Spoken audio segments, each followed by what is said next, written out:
Tahukah Anda bahwa sebuah kata memiliki kekuatan luar biasa? Ia bisa membangun, menginspirasi, bahkan mempersatukan dunia. Namun di tengah derasnya arus informasi saat ini, apakah kita sudah memahami bagaimana bahasa bekerja dalam hidup kita?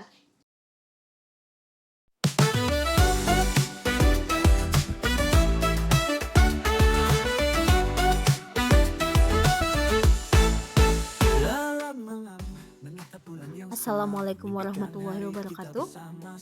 Hai teman-teman, nama aku Shelin Bunga Renisa, mahasiswa sastra Indonesia di Universitas Pamulang atau yang kita kenal dengan Unpam. Hari ini aku mau cerita kenapa aku memilih jurusan ini, gimana rasanya kuliah di sini, dan kenapa Unpam jadi pilihan yang tepat buat aku. Jadi kenapa aku tertarik sama sastra Indonesia? Aku sebenarnya suka banget menulis, terutama menulis lirik lagu. Aku sering banget menerjemahkan lagu ke bahasa Indonesia dan bikin versi yang enak dinyanyikannya. Awalnya aku cuma iseng coba-coba, tapi lama-lama aku sadar ternyata seru banget dan aku mulai mikir kayaknya kuliah di sastra Indonesia bakalan cocok sama aku deh. Tapi jujur aja awalnya aku sempat ragu. Aku mikir, apa bener ya aku bisa menikmati belajar di jurusan ini? Ternyata jawabannya iya, seru banget. Di sini aku nggak cuma belajar menulis atau bikin karya, tapi juga belajar tentang sastra, sejarahnya, budaya, linguistik, bahkan gimana caranya mengolah ide biar jadi sesuatu yang bermakna. Yang lebih keren lagi, aku jadi makin sadar betapa pentingnya sastra Indonesia dalam kehidupan kita dan menjaga identitas bangsa sampai memperkaya cara kita berekspresi. Tahu nggak sih, Unpam itu sering dibilang kampus rasa mall, dan itu bukan mitos. Gedungnya modern, ruang kelasnya nyaman, kantinnya asik banget, dan ada banyak tempat buat belajar atau sekedar nongkrong bareng teman. Suasananya bikin aku betah banget. Nih, kalian bisa lihat aja perpustakaannya aja sebagus ini.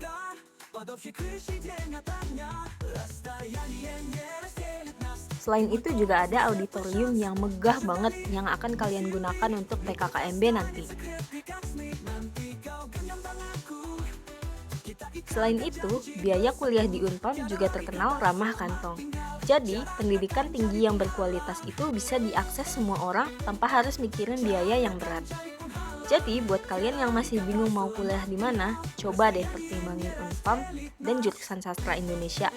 Di sini kalian nggak cuma belajar banyak, tapi juga punya kesempatan untuk mengejar impian kalian. Setelah dengar ceritaku, kira-kira kamu tertarik nggak ya masuk Unpam? Ayo kita masuk Unpam dan masuk ke jurusan sastra Indonesia biar kita bisa ketemu. Nah, mari kita kembali lagi ke pidato yang bertema kritis dalam berbahasa demi peradaban yang lebih baik. Assalamualaikum warahmatullahi wabarakatuh. Salam sejahtera bagi kita semua. Yang saya hormati para hadirin sekalian. Pernahkah kita berpikir apa yang membuat dunia terus terhubung meski begitu beragam? Jawabannya adalah bahasa. Namun, lebih dari sekedar alat komunikasi, bahasa adalah alat berpikir kritis dan bijak. Pada hari ini saya ingin menyampaikan dan mengajak kita semua untuk merenungkan peran besar bahasa dalam dunia global yang semakin dinamis.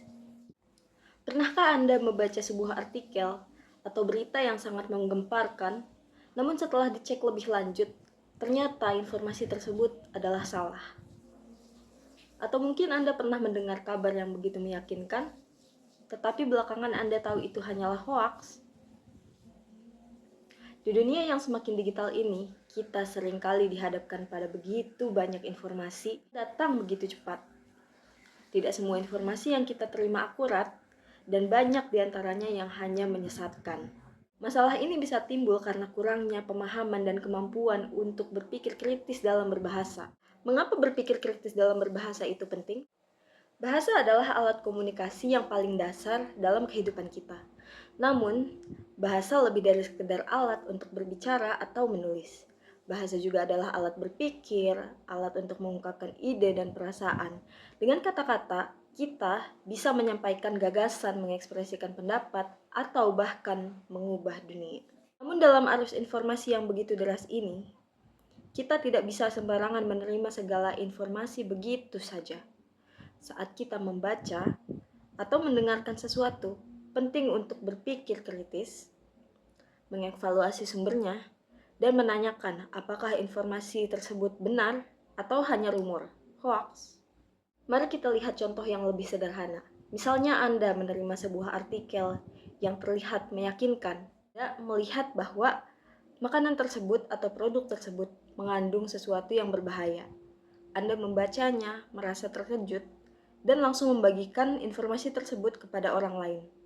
Namun secara dicek lebih lanjut, ternyata informasi tersebut tidaklah benar. Bahkan sudah dibantah oleh orang yang berkompeten. Dalam hal tersebut, siapakah yang salah? Apakah penulis artikel yang tidak menyampaikan informasi secara jelas dan akurat? Atau salah pembaca yang tidak teliti dalam memahami informasi tersebut sebelum membagikannya? Hal-hal tersebut adalah contoh dari kurangnya kemampuan berpikir kritis dalam berbahasa, baik dari sisi penulis yang tidak menyampaikan informasi secara lugas, maupun pembaca yang terlalu cepat menerima informasi tanpa memverifikasi kebenarannya. Ketika informasi tersebut tersebar luas tanpa pemeriksaan yang tepat, akibatnya bisa sangat merugikan. Tidak hanya membingungkan banyak orang, tetapi juga bisa menyebabkan kepanikan, kerugian ekonomi, atau bahkan perpecahan antara kelompok. Penting untuk kita pahami bahwa bahasa tidak hanya digunakan untuk berbicara, tetapi juga untuk berpikir dan menyaring informasi, baik sebagai pembaca, penulis, atau bahkan penyebar informasi sekalipun. Kita punya tanggung jawab untuk berpikir kritis dan menyampaikan informasi dengan tepat. Lalu apa yang bisa kita lakukan untuk menghindari hal-hal seperti ini? Yang pertama adalah kita harus menjadi pembaca yang lebih kritis. Sebelum membagikan informasi, pastikan kita memverifikasinya, kebenarannya, dan carilah sumber yang terpercaya. Dan jika perlu, cek fakta dengan berbagai referensi sebelum membagikannya kepada orang lain. Kedua, bagi para penulis, kita memiliki tanggung jawab untuk menyampaikan informasi secara jelas, akurat, dan bertanggung jawab. Jangan sampai kata-kata kita menyesatkan orang lain. Dengan bahasa yang tepat, kita bisa menghindari kesalahpahaman dan membangun komunikasi yang lebih efektif. Selain itu, kita juga harus membiasakan diri untuk selalu bertanya, mengevaluasi, dan memeriksa informasi yang kita terima sebelum kita mempercayainya.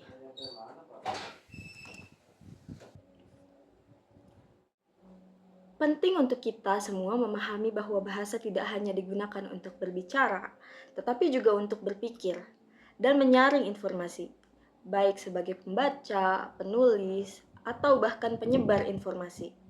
Kita punya tanggung jawab untuk berpikir kritis dan menyampaikan informasi dengan tepat. Kalau begitu, bagaimana solusinya untuk meningkatkan kemampuan berbahasa yang kritis? Kita juga harus membiasakan diri untuk selalu bertanya, mengevaluasi, dan memeriksa informasi yang kita terima sebelum kita mempercayainya. Ini adalah langkah awal dalam berpikir kritis yang perlu kita terapkan dalam kehidupan sehari-hari. Hadirin sekalian, bahasa adalah alat yang sangat kuat. Dengan berpikir kritis dalam berbahasa, kita tidak hanya menjaga diri kita sendiri dari informasi yang menyesatkan, tetapi juga membantu menciptakan dunia yang lebih cerdas, lebih bijaksana, dan lebih harmonis. Jadi, mari kita sama-sama menjadikan bahasa sebagai alat untuk berpikir dengan bijak, demi masa depan yang lebih baik. Terima kasih. Wassalamualaikum warahmatullahi wabarakatuh.